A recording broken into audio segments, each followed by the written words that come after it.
Distinguished guests, the First Lady of the United States, accompanied by John Robert, Chairman of the White House Historical Association.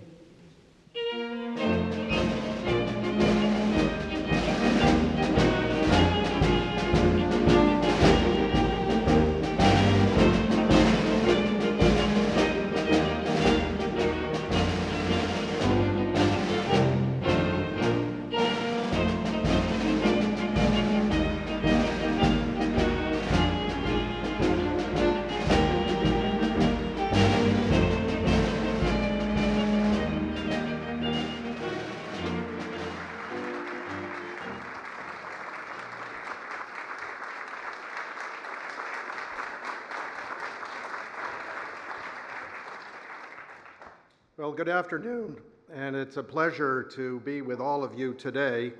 And I'd like just to begin by thanking our First Lady, Dr. Biden, for having us here in her home. We really are great and appreciate it very much. We're honored and we're grateful for the opportunity to connect all of us back here at the White House. I know that many of you have traveled from afar to be here in Washington. And so I hope that you will consider this to be, for yourselves, a homecoming of sorts, because this structure, the White House, and its legacy, as well as the summit event, connect and convene a dedicated group of leaders, practitioners, and professionals from all over the country, and bringing together all who share a common purpose in educating and inspiring the public about the presidency and individual presidents. The exception to this building's legacy of chief residents is, of course, the gentleman over my shoulder, George Washington, who never lived here, but nonetheless, the President of Washington, he ensured that the new capital city would be built along the banks of the Potomac River and took a particular interest in the construction of the President's house. And since then, every other president has been able to call the White House home.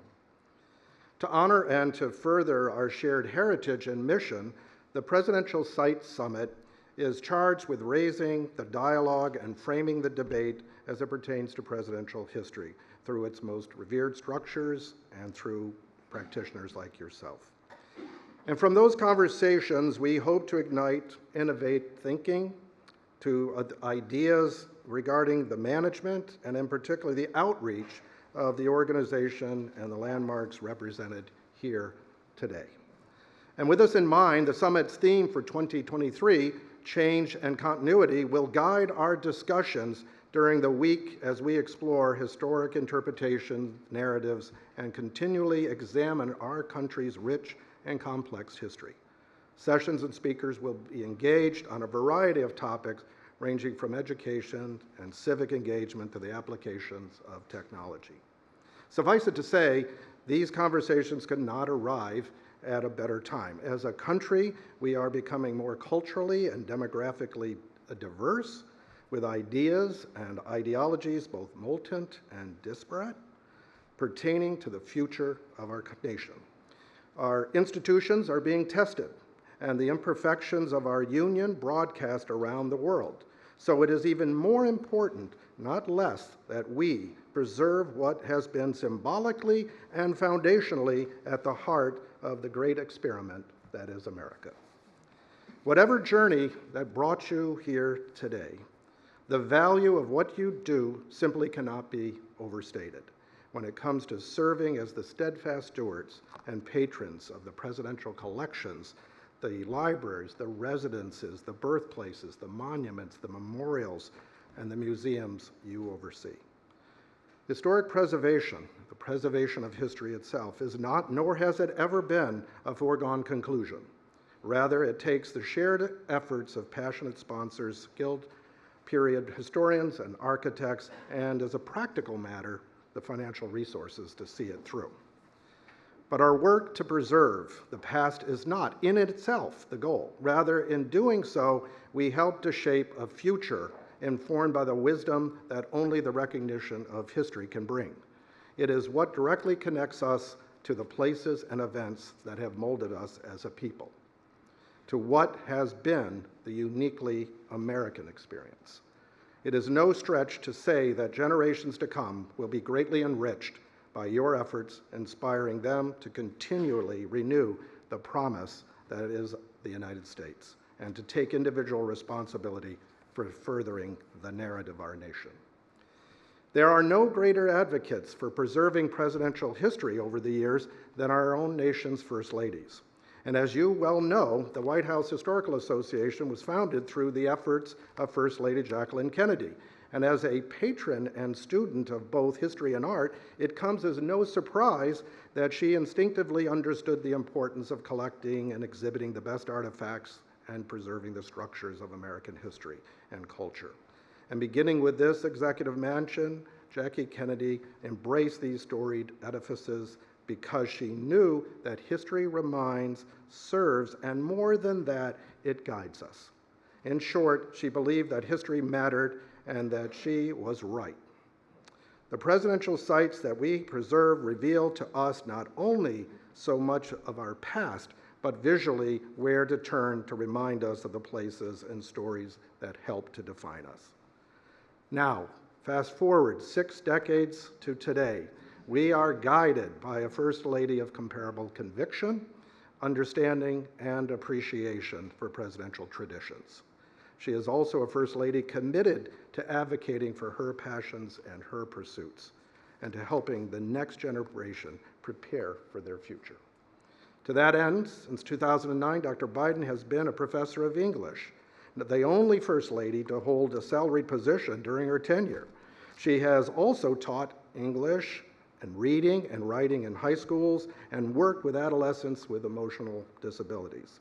She founded the Biden Breast Health Initiative. She co-founded the Book Buddies program and joined with Michelle Obama in launching Joining Forces, which supports service members, veterans, and their families. Dr. Biden is the 12th First Lady with whom this association has had the honor to work with, and it's been a privilege and pleasure to do so. We are honored she has chosen to join us today to open this important summit. It is only fitting that the 2 of our general sessions this week are going to be highlighting the experiences and the leadership of women in the context of presidential history, including the discussion of a new book that's focused on the history and the legacy of U.S. First Ladies. And with that, I'd like to just close today by acknowledging the members of the Board of Directors of the White House Historical Association and our wonderful National Council on White House History. Without your support and continued work, we wouldn't be where we are today, so thank you for that. And thank you to my colleague, Stuart McLaren, or Stuart here, our leader, who we're very grateful for helping to get this organized with Anita McBride, the director of our summit. So now, ladies and gentlemen, it's a great pleasure and honor to welcome our host, Dr. Jill Biden. Thank you. Thank you.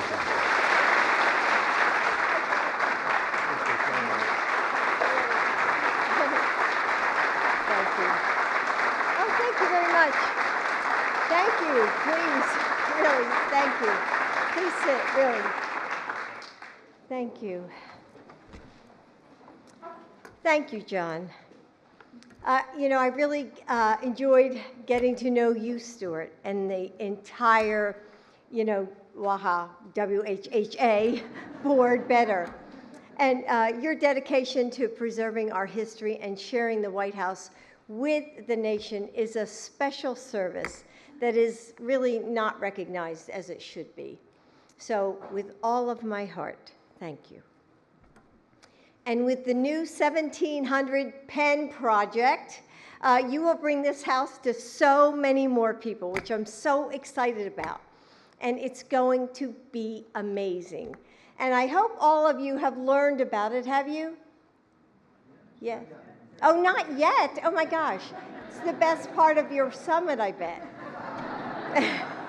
Anyway, and Anita, you know, thank you for your leadership in bringing all of us together today and for your work to shine a light on the stories of First Ladies.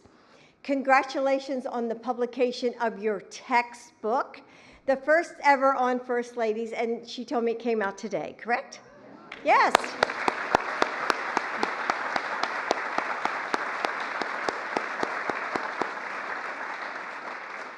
But I have to tell you, Anita, as I was going over remarks and I saw how exciting it was that your textbook was coming out, I thought, maybe I should write, the First Lady's The Real Story.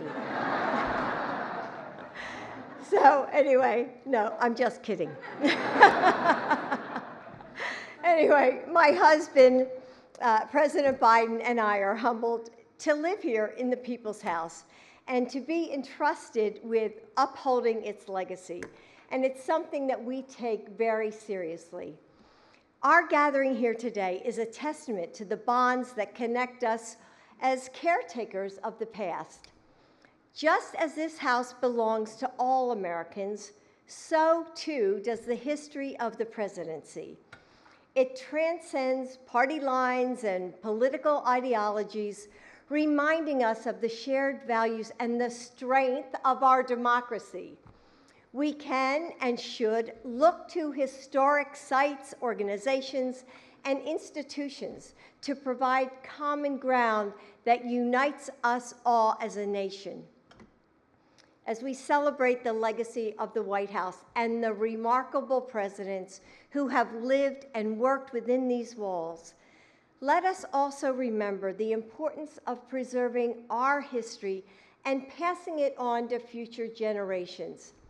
It's our duty to ensure that this house continues to stand as a symbol of freedom, democracy, and our commitment to creating a more perfect union. Earlier this month, just a few blocks away at the National Archives, I had the opportunity to attend the swearing in of the 11th Archivist of the United States, Colleen Shogun, the first woman. Colleen, are you here? Colleen, amen.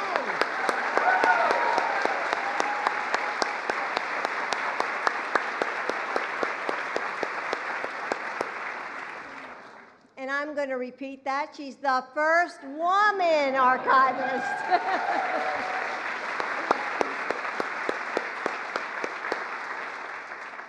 And as I sat under the building's towering rotunda, surrounded by the founding documents that have so profoundly shaped the arc of our country and the world's along with it, I was reminded of the immense power of history and the importance of its preservation.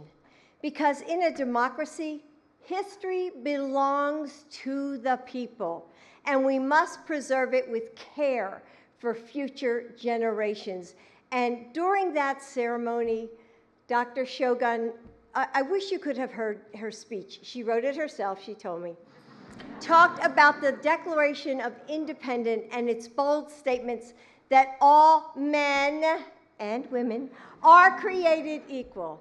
And she said, although this truth is self-evident, we know from our almost 250 years of American history that it is not self-executing.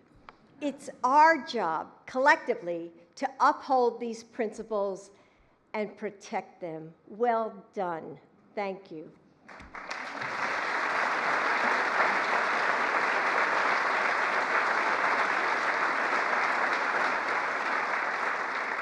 Each of you in this room is on the front lines of that effort.